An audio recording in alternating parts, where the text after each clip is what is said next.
যারা সুদ খায়, যারা ঘুষ খায়, যারা হারামখোর, হারাম খায়, হারাম পথে যারা টাকা উপার্জন করে, যারা বাটফারি ছিটারি করে টাকা উপার্জন করে, যারা অন্যায়ভাবে টাকা উপার্জন করে, যারা দুর্নীতি করে এবং যারা বেনামাজি, তাদের সাথে অংশীদার হয়ে, শরিকদার হয়ে আপনি কুরবানি দিবেন না। তাদের সাথে শরিকদার হবেন না, তাদেরকে শরিকদার বানাবেন না।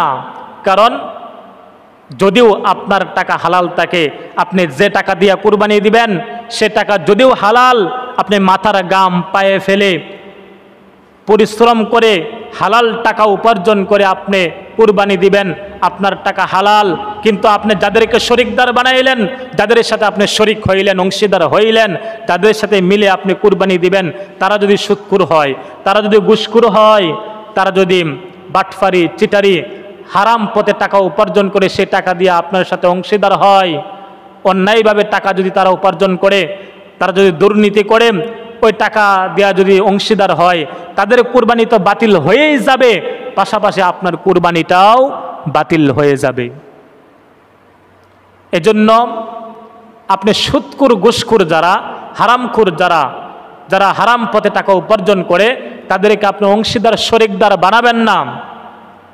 যতবারই ঈদ আসে, ঈদুল আজহা আসে, কুরবানি আসে, আমি সবসময় জুমার বয়ানের মাধ্যমে সবসময় আমি বলি, আপনি যে টাকা দিয়া আপনি শরিকদার হবেন, অংশীদার হবেন, শরিকে কুরবানি দিবেন, এখন তো অন্তত নিম্নে 14-15 হাজার টাকার নিচে, 14-15 হাজার টাকার নিচে আপনি অংশীদার শরিকদার হতে পারবেন না। তো আপনি যে টাকা দিয়া 14-15 হাজার টাকা দিয়ে আপনি অংশীদার হবেন, বা এর চাইতেও বেশি টাকা দিয়ে আপনি অংশীদার হবেন, শরিকদার হবেন, এই টাকা দিয়ে কিন্তু আপনি সুন্দরভাবে একটা ছাগল কিনতে পারেন। আপনি ছাগল কিনে একাই কুরবানি দিতে পারেন। আপনি যদি সুন্দরভাবে একা একটা ছাগল কিনে কুরবানি দেন, তাহলে কিন্তু আপনার ওই কুরবানির সাথে, কুরবানির পশুর সাথে কোনো সুদখোরের টাকার সম্পর্ক থাকবে না, হারামখোরদের হারাম টাকার সম্পর্ক থাকবে না। আপনার কুরবানিটা কবুল হওয়ার জন্য আপনার আল্লাহ তাআলার কাছে উপযোগী হয়ে দাঁড়াবে সবচাইতে বেশি। এজন্য আমি সবসময় বলি, আপনি শরিকে কুরবানি না দিয়ে আপনি চেষ্টা করবেন প্রয়োজনে একা কুরবানি দিবেন। যদি ভালো শরিক পান, যে না সে নামাজ আদায় করে, সে হারাম খায় না, সুদ খায় না, ঘুষ খায় না, বাটফারি চিটারি করে টাকা উপার্জন করে না, দুর্নীতি চাঁদাবাজ করে না, তারা অন্যায় জুলুম করে টাকা উপার্জন করে না, তারা ভালো মানুষ, তখন আপনি দিতে পারেন। কিন্তু যদি এরকম সন্দেহ থাকে, না হ্যাঁ সে হারাম খাইতে পারে, সে সুদ খায় মনে হয়, সে হারাম খায় মনে হয়, সে নামাজ পড়ে না, নামাজ পড়া ফরজ, কুরবানি করা ওয়াজিব, সে ফরজই আদায় করে না, আমি যদি কুরবানি দেই তাহলে আমার কুরবানিটা কতটুকু গ্রহণযোগ্য হবে আল্লাহ তাআলার কাছে? এরকম সন্দেহ যদি থাকে তাদের প্রতি, আপনি একা কুরবানি দিবেন, আপনার কুরবানিটা কবুল মাকবুল একটা কুরবানি হবে। আর আমাদের একটা খাসিলত, আমাদের একটা অভ্যাস, স্বভাব রয়েছে, সেটা হচ্ছে আমরা যাদেরকে সবসময় আগে থেকেই পূর্বের নেই আমরা কুরবানি দিয়ে আসছি অংশীদার হয়ে, শরিকদার হয়ে, হুজুরে, আলেমে, ইমাম, খতিব সাহেব যাই বলুক, যতই বলুক, আমরা আমাদের প্ল্যান, আমাদের পূর্ব পরিকল্পনা, আমাদের পূর্ব প্রস্তুতি আগে বাগে যাদের সাথে কুরবানি দিয়েছি, আমরা তাদের সাথেই কুরবানি দিই। যদিও সে হারাম খায়, যদিও সে সুদ খায়, যদিও সে বেনামাজি, যদিও সে হারাম পথে টাকা উপার্জন করে, কিন্তু আমরা এই চিন্তা করি না, আরে হুজুরে, ইমাম সাহেবে বলল সুদখোর, ঘুষখোরদের সাথে কুরবানি হবে না, আমি যাদের সাথে শরিক হইলাম, যাদেরকে অংশীদার বানাইলাম, আমি একটু চিন্তা করে দেখি তারা হারাম টাকা উপার্জন করে কিনা, হারাম পথে টাকা উপার্জন করে কিনা, তারা সুদ খায় কিনা, ঘুষ খায় কিনা, এই চিন্তা আমরা করি না, দেখি না, আমরা তাদের সাথে কুরবানি দিয়া দেই। আমাদের চিন্তা করতে হবে, আপনি আজকেই চিন্তা করবেন, আমরা যারা বিশেষ করে শরিকে কুরবানি দিব, অংশীদারে কুরবানি দেব, 7 জন মিলে, 5 জন মিলে, 4 জন মিলে আমরা একটা গরু বা মহিষ কিনবো, আমরা আজকেই চিন্তা করব যাদেরকে আমি অংশীদার শরিকদার বানাইলাম তারা সুদ খায় কিনা, ঘুষ খায় কিনা, তারা হারাম খায় কিনা, বাটফারি চিটারি টাকা দিয়ে তারা কুরবানি দেয় কিনা।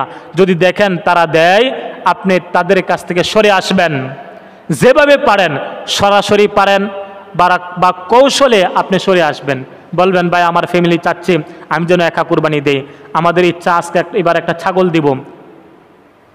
আপনি যেভাবে পারেন তাদের কাছ থেকে সরে আসবেন।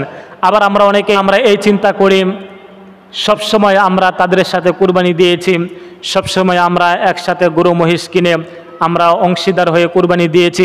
এখন যদি আমরা তাদের সাথে কুরবানি না দেই, আমাদের প্রতি মনোমালিন্য থাকবে, গুসা করবে, সম্পর্ক বিচ্ছিন্ন হবে, সুসম্পর্ক থাকবে না, এরকম চিন্তা যদি করেন তাহলে কিন্তু হবে না।